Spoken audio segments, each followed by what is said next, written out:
Huling gabi ng lamay ng Asia's Queen of Songs na si Pilita Corrales na puno ng pagmamahal mula sa mga taong nakiramay at nagbigay-pugay sa kanya sa huling pagkakataon. Nitong Martes ng gabi, April 15, ay ang huling gabi ng lamay ng yumaong aktres at singer na si Pilita Corrales. Ngayong araw Miyerkules, April 16, ay nakatakda na itong dalhin sa kanyang huling hantungan. Sa huling gabi ng lamay kagabi ay dumagsa ang mga nakiramay na mga personalidad, mga kaibigan at mga kasamahan sa industriya ng showbiz ni Pilita. Kabilang sa mga spotted sa huling gabi ng lamay at nagbigay-pugay para sa Asia's Queen of Songs na si Pilita Corrales sina Sharon Cuneta, Charo Santos, Snooki Serna, Gary Valenciano, Martin Nievera, Jaime Fabregas, Daisy Romualdez, ang mag-asawang Ogie Alcacid at Regine Velasquez at marami pang iba. Narito ating panuurin ang iilang kaganapan sa huling gabi ng lamay ng nag-iisang Asia's Queen of Songs Pilita Corrales bago ito ihatid sa kanyang huling hantungan ngayong araw.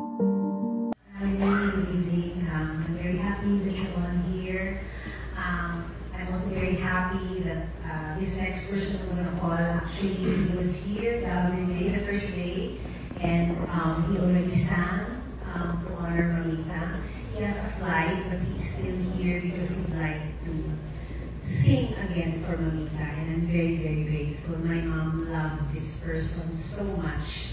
And I thank him because he loved my mom very much.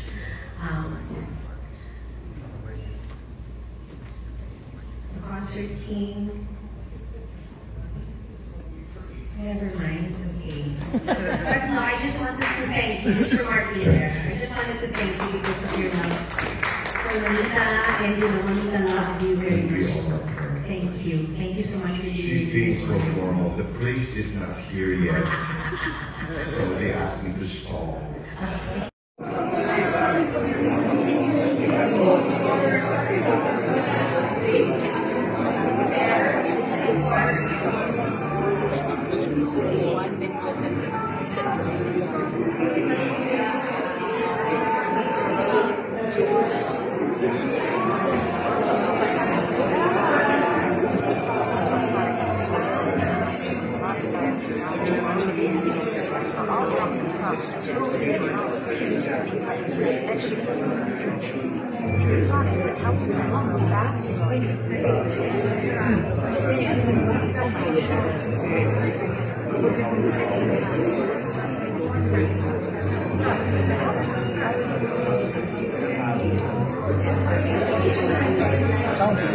Kay Direk.